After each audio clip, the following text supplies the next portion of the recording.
उबलते दूध में चिकन और खड़े मसाले डालें और फिर कमाल देखें। आपने इस रेसिपी को एक बार बना लिया ना, तो आपके घर वाले फरमाइश पर आपसे बार-बार ये रेसिपी बनवाएँगे। इसके लिए मैंने 1 किलो चिकन लिया है।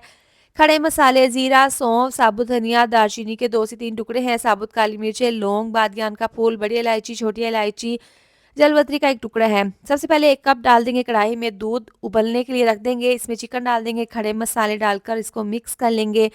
अब इसमें 3 से 4 ग्लास डाल देंगे पानी और इसको पकने के लिए रख देंगे 12 मिनट के लिए। यखनी ज़बरदस्ती तैयार है, चिकन की बोटियाँ गल चुकी हैं, इसको अलहदा कर लेंगे, यखनी को छान लेंगे। कढ़ाई में 1 कप ऑयल डाल देंगे, ज़ीरा डाल देंगे 1 चम्मच, साथ ही एक बड़े साइज़ का प्याज डालकर हल्का-सा फ्राई करने के बाद इसमें हम डाल देंगे लहसुन अदरक का पेस्ट तकरीबन 3 चम्मच, टमाटर डाल देंगे, लाल और हरी वाली मिर्चें डालकर इसको मिक्स कर लेंगे। अब इसमें मसाले डाल देंगे, 1 से 2 चम्मच जाएगा इसमें नमक का, साथ ही इसमें डाल देंगे 1 चम्मच पिसी हुई काली मिर्च, धनिया पाउडर 1 चम्मच डालकर अब इसको अच्छे से भून लेंगे। 1 कप इसमें दही डालने के बाद मिक्स कर लेंगे। इतनी देर में आपसे रिक्वेस्ट है, अगर वीडियो अच्छी लग रही है तो लाइक कर दिया करें और प्यारा-सा कमेंट भी लाज़मी कर दिया करें। चिकन डालकर मिक्स करने के बाद आलू बुखारा डालकर इसको हल्का-सा भून लेंगे। इसके बाद इसमें यखनी डाल देंगे।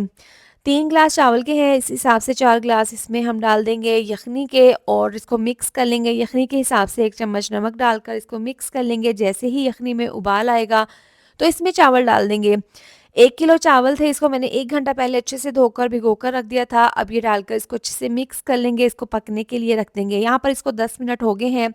यखनी ड्राई हो गई है, अब इसके ऊपर बारीक कटा हुआ हरा धनिया, फ्राई किए हुए प्याज़, 2 से 3 चम्मच ऑयल डालकर अब इसको दम पर रखेंगे 15 मिनट के लिए। दम खोलने के बाद आप इसकी लुक चेक करें, एक-एक दाना मोती की तरह खिला हुआ बना है। बहुत ही ज़ायकेदार चिकन यखनी पुलाव बनकर तैयार है।